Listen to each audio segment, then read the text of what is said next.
It's going to be an incredibly long wait for Season 2 of Squid Game to arrive. Fans will likely be waiting until at least 2024 to see the second season, and questions are constantly swirling about who will or won't be back. Obviously, those who died during the first season likely won't be back unless it's through flashbacks. So stay tuned and don't go away, because we're revealing who is returning for Season 2 of Squid Game. First up, who's coming back for Season 2? You're about to find out. Squid Game showrunner Hwang Dong-hyuk recently revealed that Lee Jung-jae and Lee Byung-hun will be reprising their roles in Season 2. The director and producer of the hit Netflix Korean or K-drama hinted that fans could expect to see Gi-hun for sure, probably the frontman as well. If you recall, Gi-hun was the only character to survive the first season and is played by actor Lee Jung-jae. Lee won an outstanding performance by a male actor in a drama series at the SAG Awards and Best Actor in a Drama Series at the Critics' Choice Awards for his portrayal of Gi-hun. The mysterious frontman, whose face is briefly revealed at the end of Season 1, is played by actor Lee Byung-hun, who is already known in Hollywood for his work on the G.I Joe film franchise. Byung-hun currently stars in Netflix's new K-drama series Our Blues. In a recent interview, Hwang opened up about the powerful impact the K-drama series is having and said, quote, "My hope is that a work like Squid Game in a little way has opened the door. I hope American audiences give the piece a chance and that you read the subtitles and watch without dubbing. We're hoping that we open that opportunity," unquote. Hwang also revealed that he has only written 3 pages of the upcoming season of Squid Game, saying, "Hopefully I can show it to the fans by the end of 2024. Hwang is working on a new violent film tentatively titled Killing Old People Club or KO Club. Hwang has written a 25-page treatment for the film, which is inspired by Italian novelist and philosopher Umberto Eco. Next up, is there really a real-life Squid Game? Well, sort of. Squid Game became Netflix's #1 must-see show across 90 countries and the streaming platform's most successful non-English show. It soon became Netflix's biggest ever series launch, even surpassing Bridgerton's record, and the hashtag Squid Game has over 27.5 billion views on TikTok. Fans have been hooked by the show's disturbing plot, which sees 465 people with serious debt problems compete in 6 children's games over 6 days to win £28 million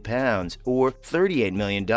Most of the show's characters suffer gory deaths, yet fans are obsessed with them, and fan theories surrounding the show's open ending are spreading like wildfire. The impact of the show can be seen everywhere. For Halloween 2021, Squid Game baby costumes became the #1 term on Google's top trending rankings. At least 3 primary schools in New York ended up banning Halloween costumes inspired by the show, and Netflix built a huge replica of the red light green light doll from episode 1 and erected it over Sydney, Australia for All Hallows Eve. And months later, YouTube star Mr. Beast created a real-life version of the game and invited 456 random players to take part in a tournament offering £342,000 or $456,000 cash prize for the lucky winner. Thankfully, no one was injured in Mr. Beast's game, and all players received an undisclosed sum of money just for participating and being good sports. Up next, what does Netflix CEO Ted Sarandos have to say about Squid Game? Let's take a look. In January of 2021, Netflix CEO Ted Sarandos revealed the platform's intentions for Season 2 of Squid Game and the so-called Squid Game universe, which Sarandos thinks has the potential to involve live experiences, merchandise, and mobile gaming. So it's safe to say that Netflix plans to go full steam ahead with all things Squid Game. According to Sarandos, the Squid Game universe has only just begun, and Netflix is building consumer products such as Squid Game tracksuits and a big push for mobile and portable experiences. On November 9th, 2021, showrunner Hwang Dong-hyuk confirmed that new episodes were on the way. Hwang said there's been so much pressure, demand, and love from fans who want a second season, and he feels like he has no choice but to make one. Hwang said, "It's in my head right now. I'm in the planning process currently, but I do think it's too early to say when and how that's going to happen. So I will promise you this, Gi-hun will come back, and he will do something for the world." Word of Squid Game first broke back in 2019, but it took 2 more years for filming and production to wrap up. Iconic film director Steven Spielberg is reportedly a big fan of the series, and once once told Hwang that he wanted to have his brain. What an incredible comment coming from one of the greatest film directors of all time. Spielberg also confessed to Hwang that he binged Squid Game in 3 days. Stay tuned and don't go away because we're revealing everything there is to know about Season 2 of Squid Game. Next up, how did members of the Squid Game cast make TV history? You're about to find out. Squid Game actor Oh Young-soo won Best Supporting Actor in Television at the 2022 Golden Globes for his role as Player 001 in Season 1. This was the first time a Korean actor won an award at the event, which is regarded as one of the most prestigious award ceremonies in the entertainment industry. Actor Jung Ho-yeon, who plays Kang Sae-byuk, recently addressed several fan theories about Season 2 because apparently many fans suspect that her character survived. In response to these theories, many of which originated on Reddit, Jung released a video on YouTube which debunked the outlandish theories. She disagreed that her character's little brother Chol should enter the game to avenge her death, and as far as the rumors that 001 is 456's father, Jung said it could make sense, but that's even more stressful to watch. Do you need more stress? The connection between 001 and 456 was made by fans because they both dislike milk, and 456 and 001's sons have the same birthdays. Jung also took the opportunity to shut down the rumors that her character survived at the end of Season 1. Jung really wishes that her character would have saved herself, but at the same time, she's also happy that her character died. Jung even revealed that Gi-hun is not going to be their frontman and that Squid Game isn't held on Jeju Island. Up next, what's the story with Detective Hwang Jun-ho? Let's take a look. Actor Lee Ha-jun plays the character Detective Hwang Jung-ho, and he has hinted that his character will return for Season 2. If you're a fan of the show, you'll remember the detective spent most of the Season 1 on the hunt for his missing brother, and finally resorted to working undercover and infiltrating the games. In the end, the detective discovers that his brother is actually the mysterious frontman, and he's shot by his brother for refusing to give up his gun and halt the investigation. The last time fans see Detective Hwang is when he falls off of a cliff after being shot. In a recent interview, Ha-jun said he hopes his character is still alive because he has so many unanswered and lingering questions about his sibling. Ha-jun said, quote, "I'm dying to know what happened to him," unquote. The actor told the publication, "I want him to return alive, find his brother and ask him tons of questions. As a brother, I would ask him sincerely." Ha-jun feels that as a detective, he wants to explore the secrets behind the game. He also hopes to see Jun-ho come back alive and explore these questions. He also hopes that the frontman and Detective Hwang can reconcile their differences and patch things up. Of course, that's if the detective is even still alive, but it didn't look good after he fell off the cliff. Finally, what inspired Hwang Dong-hyuk to write the series? And is he rich? In a recent interview, showrunner Hwang Dong-hyuk recently opened up about the series' success and what inspired him to write the series. When asked if he's now rich like the Squid Game winner, Hwang said, "I'm not that rich, but I do have enough. I have enough to put food on the table. And it's not like Netflix is paying me a bonus. Netflix paid me according to the original contract. That's it." Hwang revealed that Squid Game's plot was inspired by his own family's precarious situation in 2009, following the global financial crash. Hwang said, "I was very financially strained because my mother retired from the company she was working for. There was a film I was working on, but we failed to get financing, so I couldn't work for about a year. We had to take out loans. My mother, myself, and even my grandmother." Hwang is aware that Squid Game beat out Netflix's Bridgerton for the #1 spot and confessed that he tried to watch the first episode of the series but turned it off halfway through because he can't enjoy romantic TV shows. That's a wrap for today's video. Thanks for watching.